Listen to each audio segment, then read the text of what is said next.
Muy bien, los invito a abrir las Biblias en Hechos 9, 1 al 8. Hechos 9, 1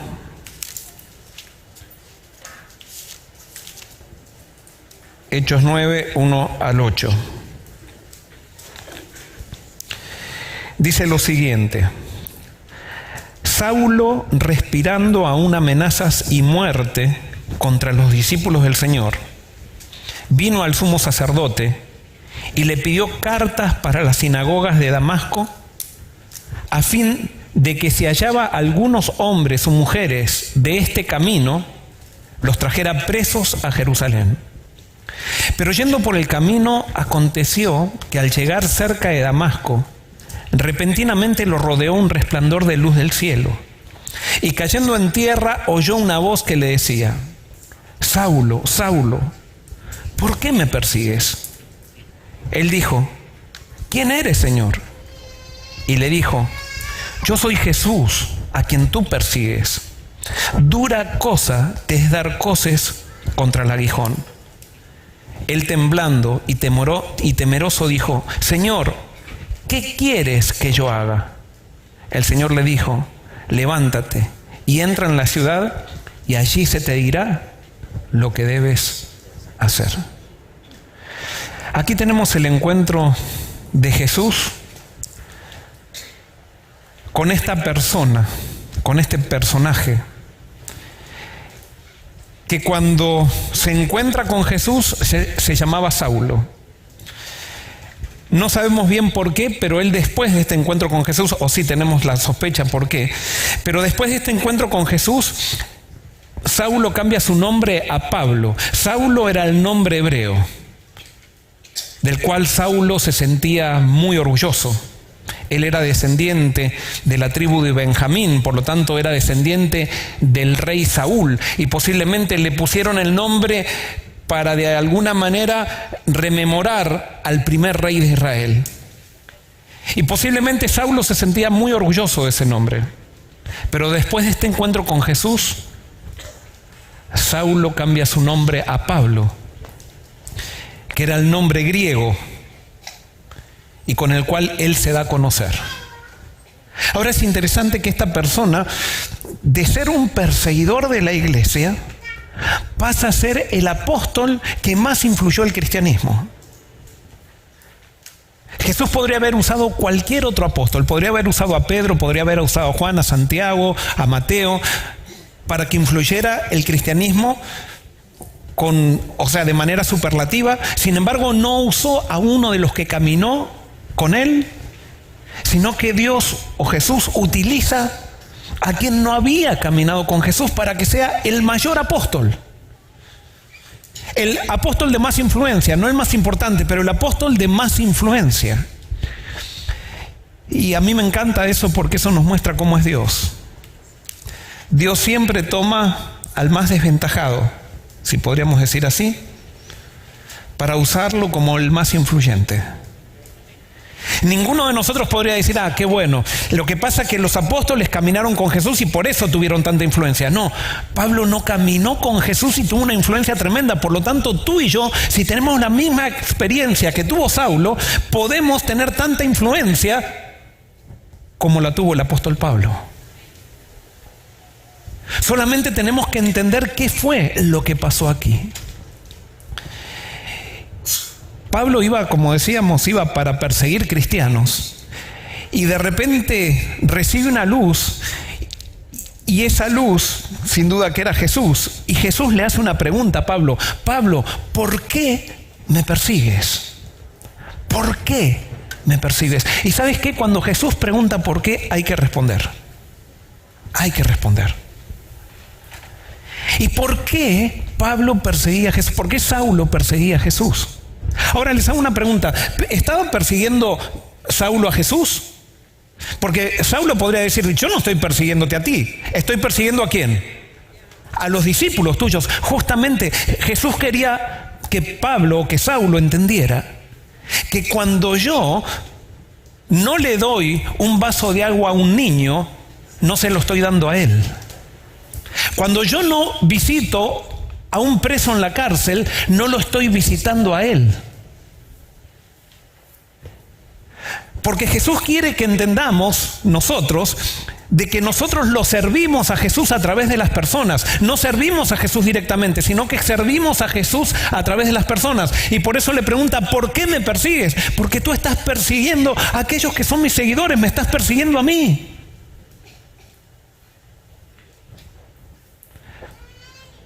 Y vamos a empezar a contestar esta pregunta. ¿Por qué perseguía Saulo, ¿por qué perseguía Saulo a Jesús?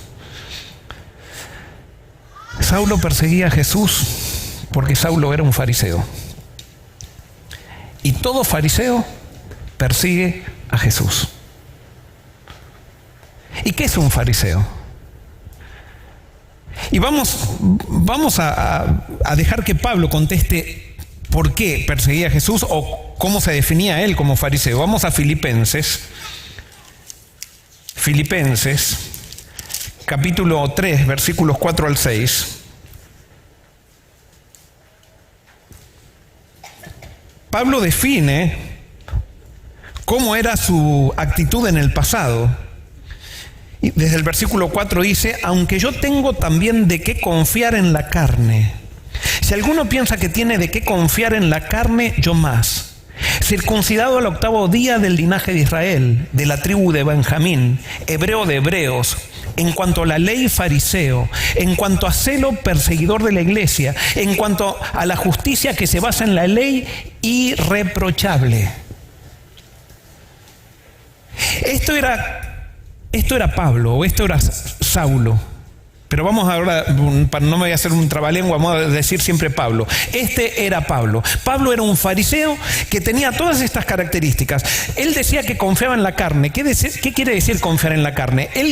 Confiar en la carne quiere decir que él desarrolló muchas cosas externas que lo distinguían de toda la gente que tenía alrededor. Y él confiaba en esas cosas externas como para poder demostrar que él era mejor que los demás. Y eso es lo que se llama orgullo. Y entonces Pablo dice que él tenía mucho para confiar en la carne. Era circuncidado al 8º día. O sea, la circuncisión era algo característico del pueblo judío y aquel que se circuncidaba quería decir que era parte de ese pueblo exclusivo.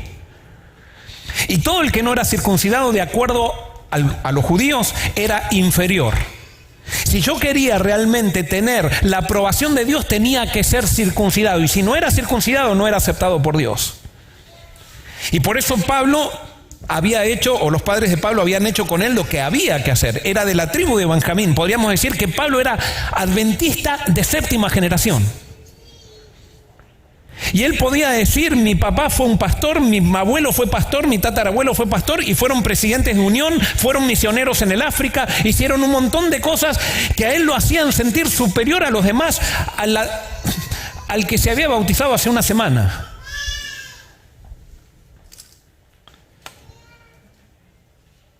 Hebreo de hebreos, adventista de adventistas.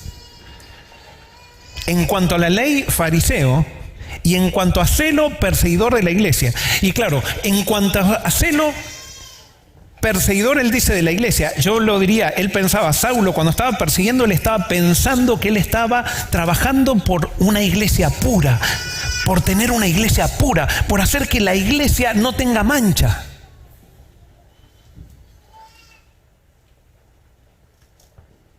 En cuanto a la justicia que se basa en la ley, irreprochable. O sea, a Pablo ustedes no lo agarraban, o a Saulo no lo podían agarrar con ningún mandamiento que no cumpliera externamente. Todo lo cumplía, todas las normas de la iglesia. No había nada que no podía representarlo como un hebreo de hebreos. Y eso dice que a Pablo lo hacía sentir orgulloso. Saulo, pregúntale a vos, ¿por qué me persigues? Saulo perseguía por causa de estas cosas. Qué interesante que alguien que sea irreprochable puede ser una persona que persiga a Jesús.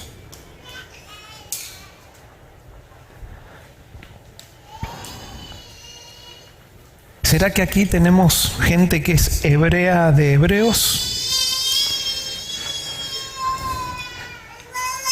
Personas que cuando hablamos con ellos nos empiezan a contar todo lo que fueron en el pasado y todo el abolengo que tienen, la tradición que arrastran. Posiblemente si encontramos una persona así y que se ha puesto por sobre otras personas, esa persona es una perseguidora. Y tiene muy buenas justificaciones para perseguir a alguien que no piensa como él o como ella. Y Saulo era uno de estos. Era irreprochable. ¿Cuáles son las características de un fariseo? ¿Cuáles son las características? Y vamos a ver algunas características. Primero, piensa que la aceptación de Dios se la gana por portarse bien. Piensa que si alguien no se porta bien, Dios no lo acepta. Y yo te hago una pregunta, ¿Dios acepta al que se porta mal? Te hago una pregunta, ¿Dios acepta al que está en pecado? Qué bueno, que lo contestan con seguridad. Sí, Dios nos acepta. Y yo sé que hay algunos que están en conflicto con esto porque van a estar diciendo, Joel, ¿estás predicando entonces que vamos a andar en pecado? No, pero Dios nos acepta cuando estamos en pecado, porque si no podríamos ser salvos. Es más, la Biblia lo dice, que siendo aún enemigos, Cristo murió por nosotros. No dice que cuando fuimos amigos Cristo murió por nosotros, sino que Cristo murió por nosotros cuando éramos enemigos.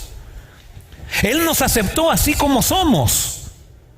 Es más, la salvación ya está dada. El fariseo no entiende eso. El fariseo piensa que la salvación la tiene en el futuro. No, el verdadero cristiano, Pablo, después entendió que la salvación ya está dada en Cristo. Todos somos salvos en Cristo. Hay gente que lo cree y gente que no lo cree. Aquellos que no lo creen viven como si estuvieran perdidos y no reciben los beneficios de la salvación.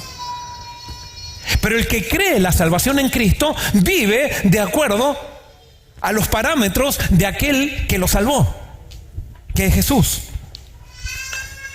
Pero ya estamos todos salvos, es creer o no creer.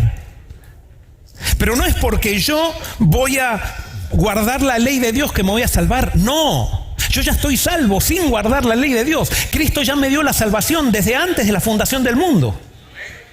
Es gracias a su obra que soy salvo.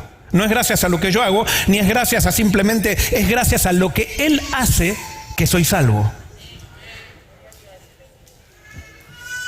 Hay gente que lo cree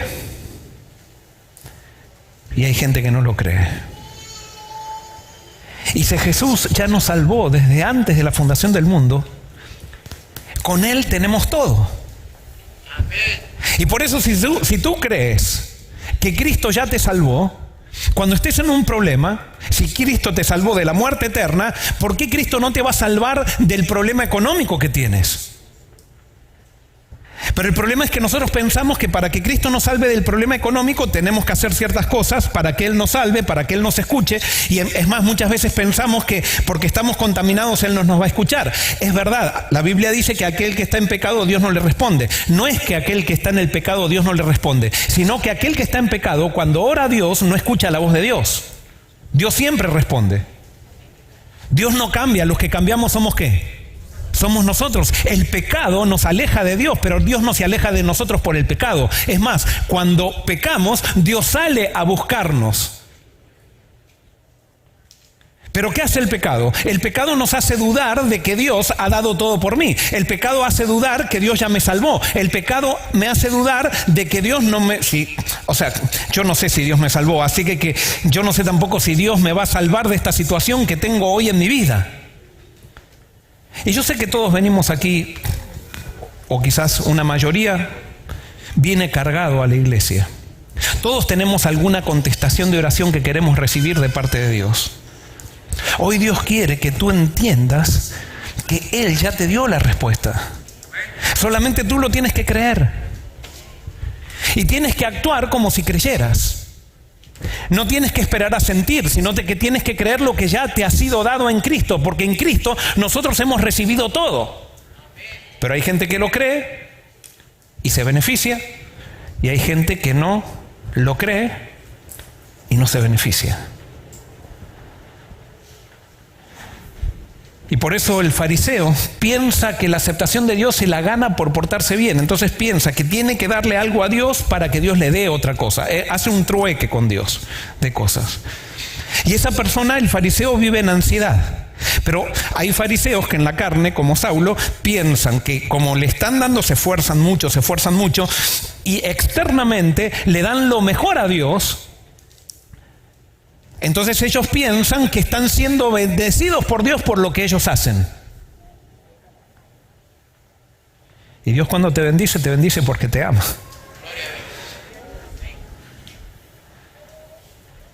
Hay una ley de causa y efecto en la Biblia, que Dios no interviene muchas veces en eso. Todo lo que tú sembrares, vas a cosechar. Yo siembro cosas buenas, cosecho cosas buenas. Siembro cosas malas y cosecho cosas malas. Pero cuando tú siembras cosas malas, no le puedes decir a Dios, Dios, ¿por qué me mandas esta vida? No, tú sembraste y estás cosechando.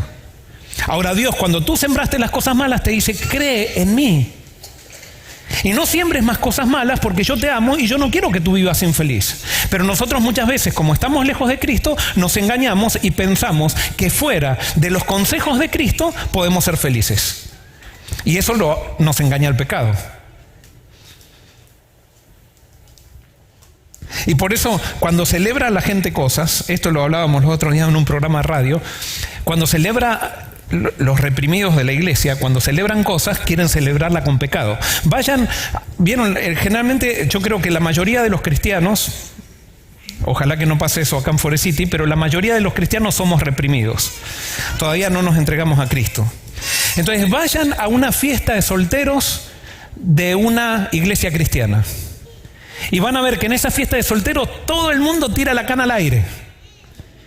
Y es más, en esa fiesta de solteros se hace quizás cosas peores que las que se hacen en el mundo, pero es como la fiesta del soltero, hay que celebrar con pecado.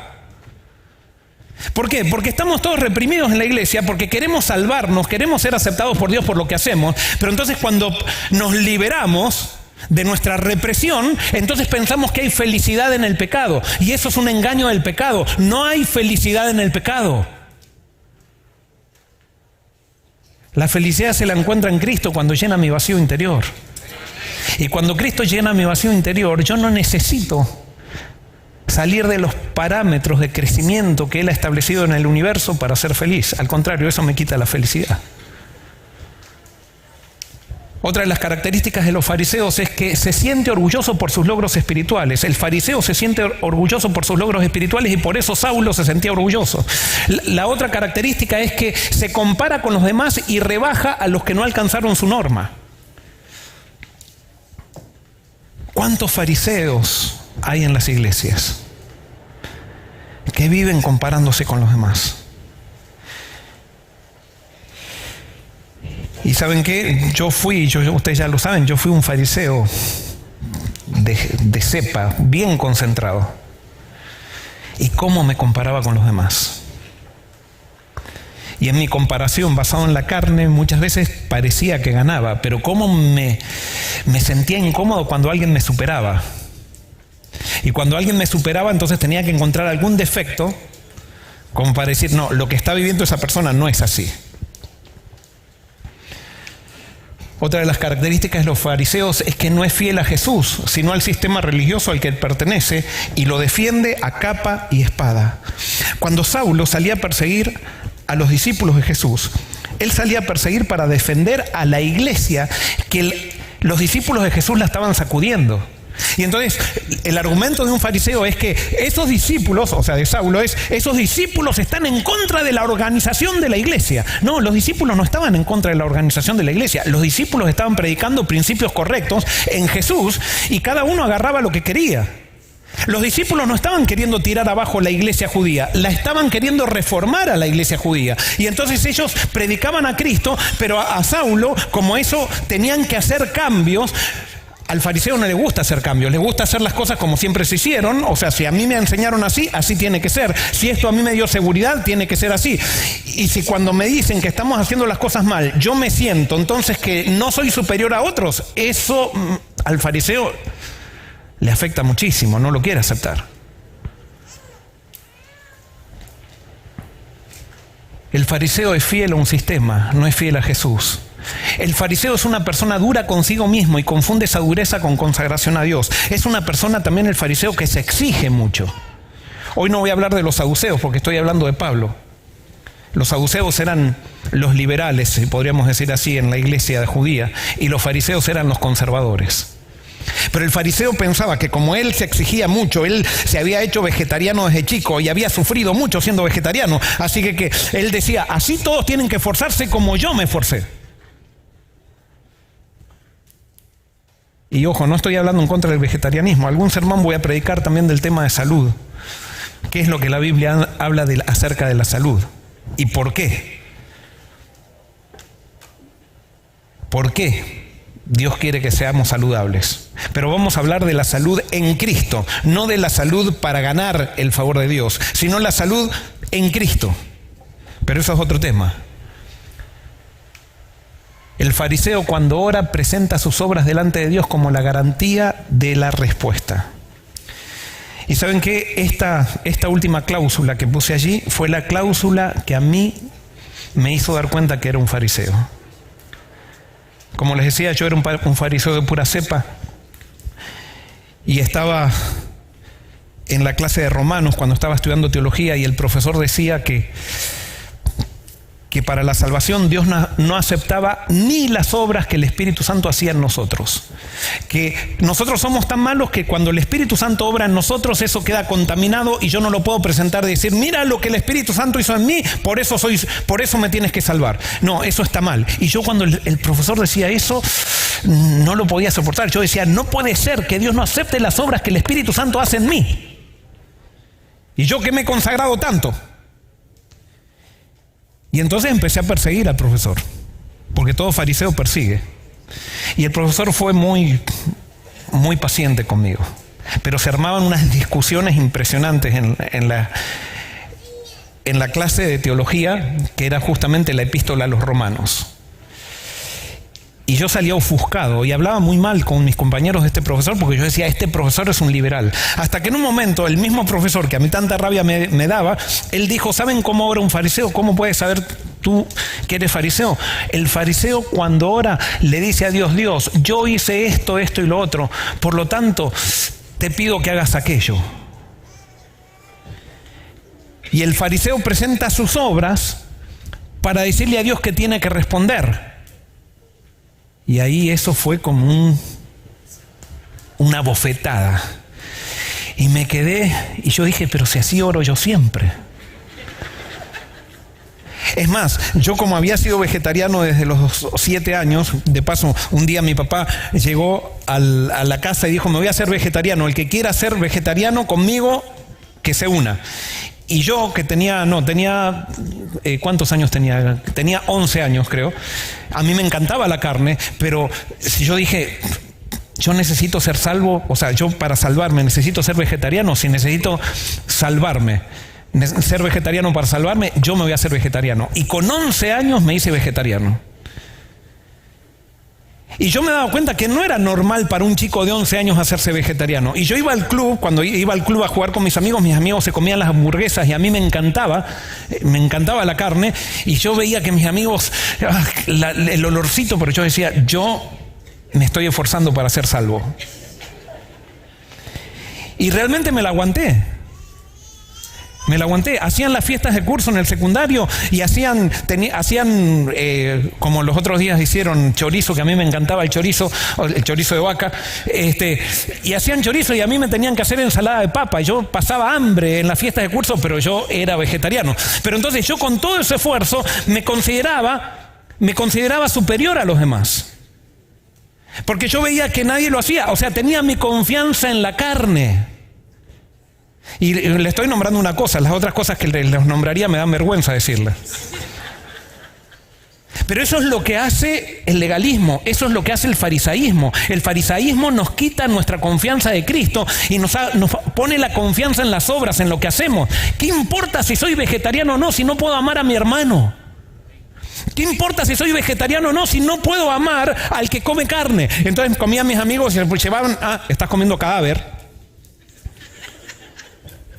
Ya no hay de esos fariseos, ahora esos ya pasaron de moda, pero hubo una época que los fariseos con respecto a la comida había que comer lo que el fariseo decidió comer porque si no era un desastre. Bueno, yo era uno de esos. Pero era uno de esos porque no me había encontrado con Cristo, vivía en un sistema religioso, no había encontrado la salvación en Jesús, pensaba que tenía que hacer cosas para ser salvo, hasta que me di cuenta por la clase que dio este profesor que tanto odiaba, de que yo oraba como un fariseo, y ese profesor me mostró por medio de la Biblia que así oran los fariseos, y yo me di cuenta, me acuerdo que iba para la cafetería y había una voz que me decía: Joel, sos un fariseo, sos un fariseo, sos un fariseo. Yo cuando pensaba que era el santo de los santos. Y allí comenzó un peregrinaje de búsqueda, de encontrar la seguridad de la salvación en Cristo y de relacionarme con Cristo. ¿Por qué me persigues?, le pregunta Jesús a Pablo. ¿Y por qué lo perseguía Pablo a Jesús? Porque no lo había conocido, y por eso le dice: ¿quién eres, Señor? Pablo no había conocido a Jesús, había conocido las normas, había conocido la ley, había conocido todo lo que es la conducta cristiana, pero no había conocido a Jesús. Y si tú no conoces a Jesús, no te sirve de nada todo lo que hagas. Y quiero decirles que todavía sigo siendo vegetariano. No quiere decir que está mal ser vegetariano y ahora nos burlemos de los que son vegetarianos, porque quiere decir que el que es vegetariano quiere salvarse por eso. No, ahora entendí por qué soy vegetariano. Pero no quiere decir eso, que eso me hace superior a otro. Y por eso nada de lo que produzca Cristo en ti te hace superior a nadie. Si tú decides algo, lo decides por amor a Cristo y lo decides porque te conviene, tú sabes que eso te ayuda, pero no lo vas a imponer en los demás, porque tú no has sido llamado a perseguir a nadie, tú has sido llamado a convencer a los demás del amor de Cristo. Y es Cristo el que nos transforma, es Cristo el que nos da vida, es Cristo el que nos dice lo que debemos hacer, y nosotros, porque lo amamos a Él, hacemos lo que nos conviene. Porque vivir sin mancha no es que le conviene a Cristo, te conviene a ti. Cuando Cristo dice que no adulteres, no te está diciendo que no adulteres porque le hace mal a Jesús, te hace mal a ti el adulterio. Lo que pasa es que tú piensas que no, el adulterio te hace bien porque tú lo disfrutas. No, lo que pasa es que tú no sabes vivir tu matrimonio y entonces piensas que en el adulterio, en el placer del adulterio, tienes felicidad. Y no tienes felicidad, porque no tienes ni felicidad en tu matrimonio, ni en el adulterio, ni en lo que viene en tu vida. Porque el pecado no trae felicidad. La religión de Jesús es lógica, la religión de las instituciones religiosas es ilógica. Pero la religión de Jesús es muy lógica y nos conviene. Jesús no nos pide nada que no nos conviene. El problema es que muchas veces nosotros no entendemos por el pecado que nos ha anulado nuestra capacidad de pensar, y entonces dudamos de lo que Dios nos pide y pensamos que fuera de Dios va a haber felicidad. ¿Quién eres?, le dice Pablo a Jesús. ¿Quién eres, Señor?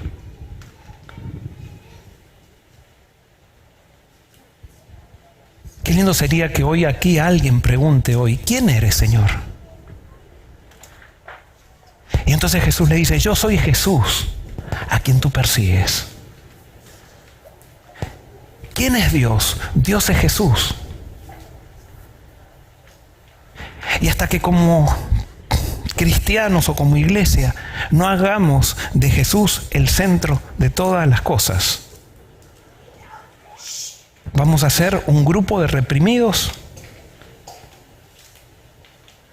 que quizás somos irreprochables ante la ley,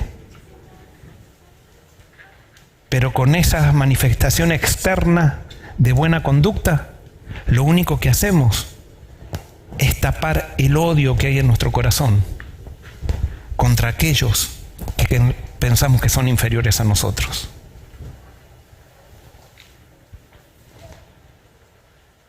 Jesús le dice: Pablo, dura cosa te es dar patadas contra el aguijón. Creo que todos alguna vez nos pegamos con la pata de la cama con el dedo chico, ¿no? Y no sé, si a ustedes les parece, pero si hay algo a mí, yo no sé, quizás yo soy más malo que ustedes, pero si hay algo que me da rabia es eso. No me da solamente dolor, me da rabia cuando... ¿No les pasa?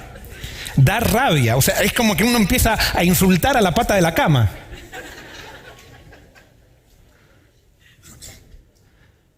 Y Jesús le dice, Pablo, ¿por qué querés pegarte con el dedo chico en la pata de la cama? Estás pegándote con la pata de la cama a propósito todo el tiempo. Dura cosa te es dar patadas contra un aguijón. Eso es ser fariseo, es dar patadas contra un aguijón. No tienes paz. ¿Cuántos habrá personas aquí que dan patadas contra el aguijón? ¿Vieron esas personas que están todo el tiempo criticando a la iglesia? Que son esas personas que están siempre diciendo las cosas no se hacen bien por esto, por lo otro. Esas personas son fariseos, o fuimos fariseos, que estamos dando patadas contra el aguijón. No tenemos paz. Tú no tienes paz cuando estás en esas peleas. El fariseo tiene que estar continuamente en una pelea para sentir que está vivo. Y por eso persigue, tiene que estar siempre en una tarea de persecución. Y por eso donde hay fariseos, las iglesias se contaminan. Donde hay fariseos, las iglesias están en tensión. Vayan a una iglesia que está en tensión y es una iglesia de fariseos. Se van los fariseos de la iglesia y la iglesia se vuelve...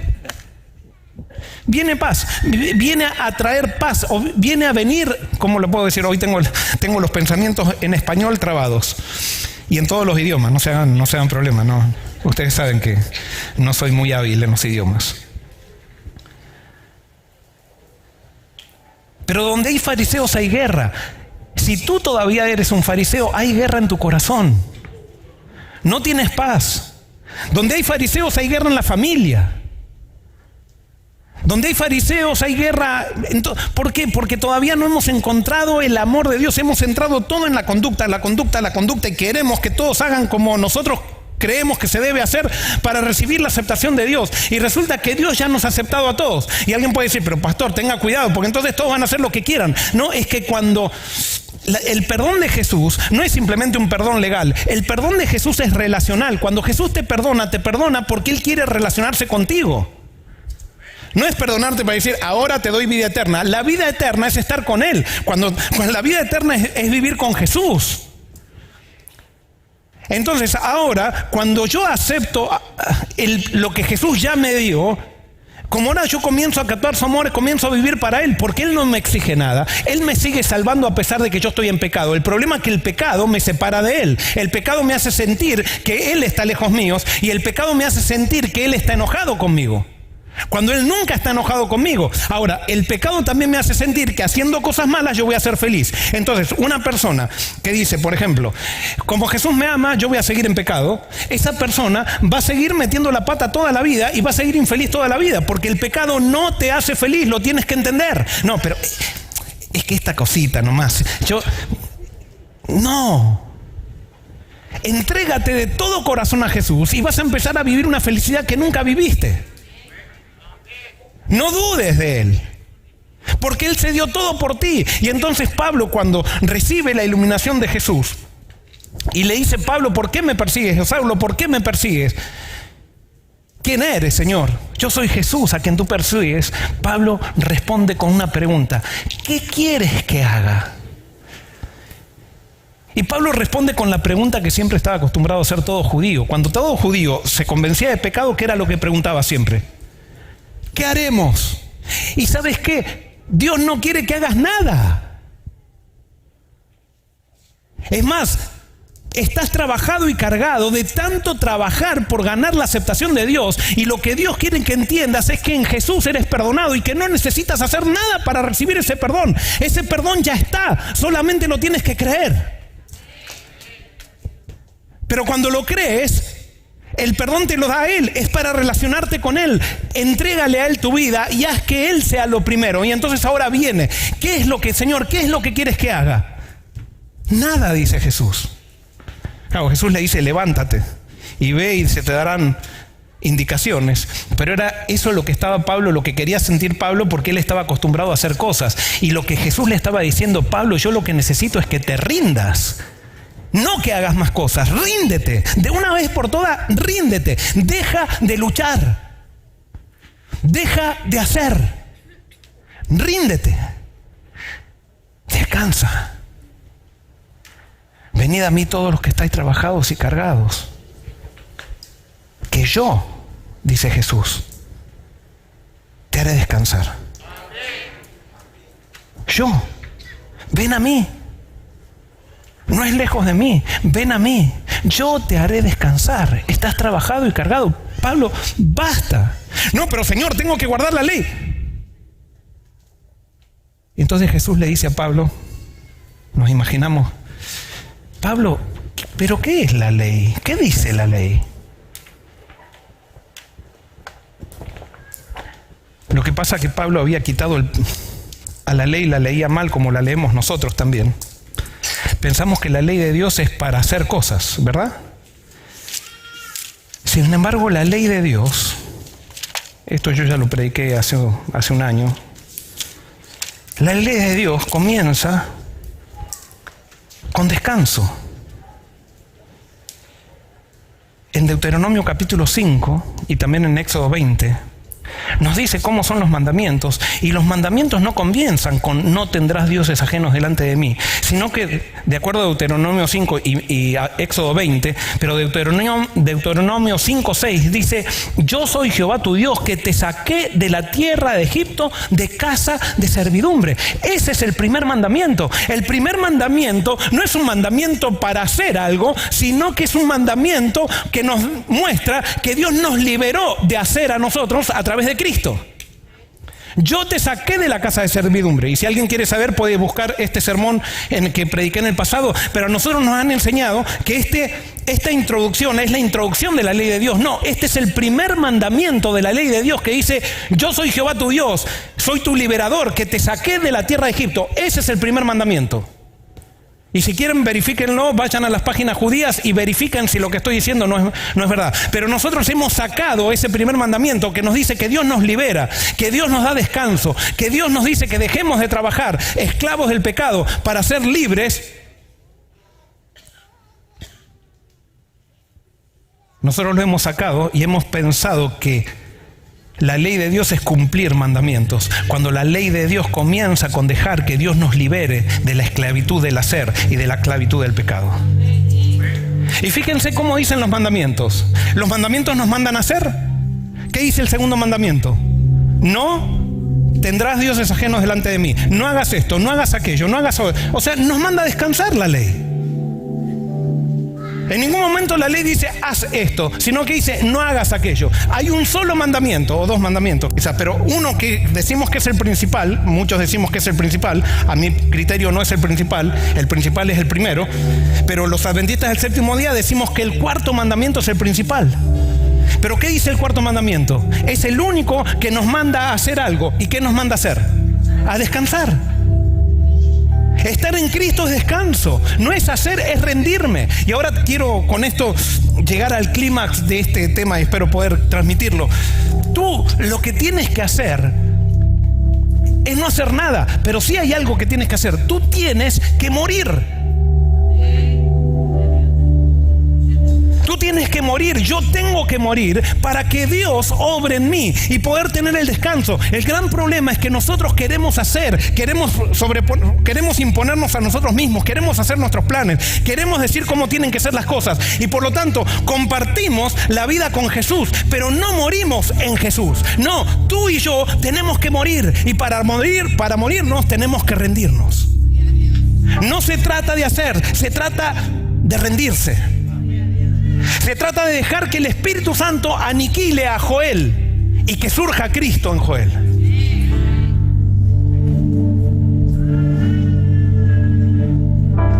El gran problema es que nosotros no queremos morir, queremos compartir con Jesús las cosas, pero no queremos morir con Jesús.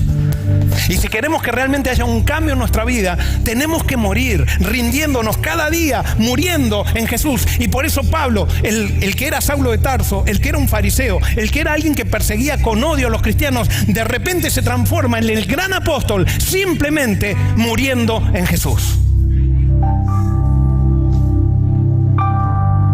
Tus problemas que te agobian en tu vida es porque tú no moriste.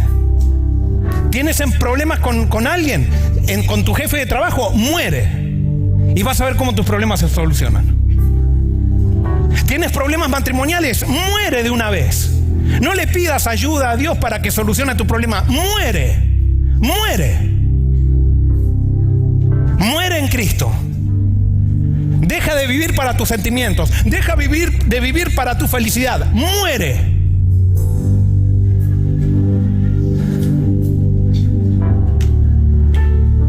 ¿Tienes problemas en la iglesia? Muere.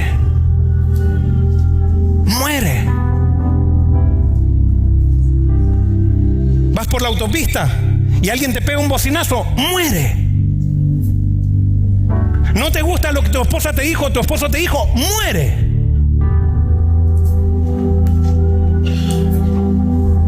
No se trata de caminar con Cristo.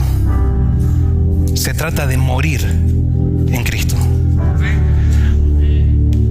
Pablo dijo, con Cristo estoy juntamente crucificado. Y ya no vivo yo, mas vive Cristo en mí. Y eso puede pasar en un día, y he sido testigo de eso. Cómo Saulos de Tarso se transformaron en apóstol Pablo simplemente porque un día quizás pasaron un llamado en una iglesia y dijeron, entrego mi vida a Cristo. He visto alcohólicos cambiando su vida porque murieron. No simplemente dijeron, voy a mejorar. No, murieron. Se cansaron de sí mismos. Y fueron a Jesús. Y Jesús le dijo, ven a mí. Estás trabajado y cargado. Yo te voy a hacer descansar. Estás queriendo agradarme. Ya no aumenta mi amor por lo que tú hagas. Ya tienes todo mi amor contigo. Ya di todo, solamente tienes que creerlo. Pero ríndete.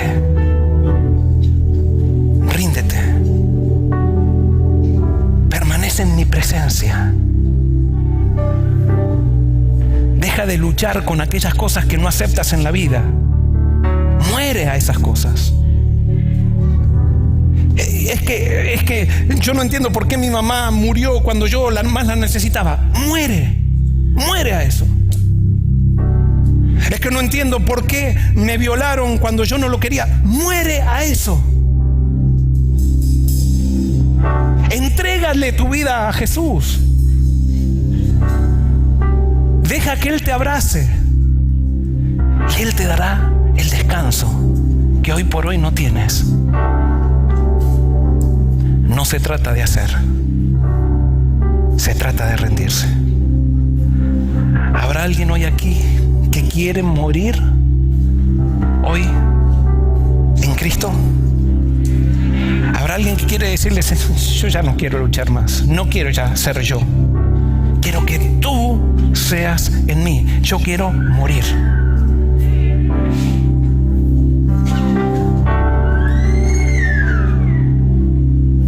Yo sé que hoy Dios te trajo para escuchar esto, porque hoy tu vida puede cambiar de manera radical como fue transformada la vida del apóstol Saulo, o de Saulo de Tarso, y se transformó en el apóstol Pablo. Pero tienes que estar dispuesta o dispuesta a morir. Vamos a orar. Señor, queremos tener la misma oración de Pablo. Hoy queremos que sea una realidad en nuestra vida. Con Cristo estoy juntamente crucificado. Hoy queremos estar en la cruz contigo. Queremos morir a nosotros. Y queremos descubrir esa vida de descanso en la cual tú ya no nos pides que nosotros obremos, sino que nos dejas o nos pides que nosotros dejemos que tú obres en nosotros. Hoy te entregamos todo. Y haz de la iglesia de Forest City y de aquellos que se conectan con nosotros una iglesia de muertos vivos en Jesús. En tu nombre. Amén.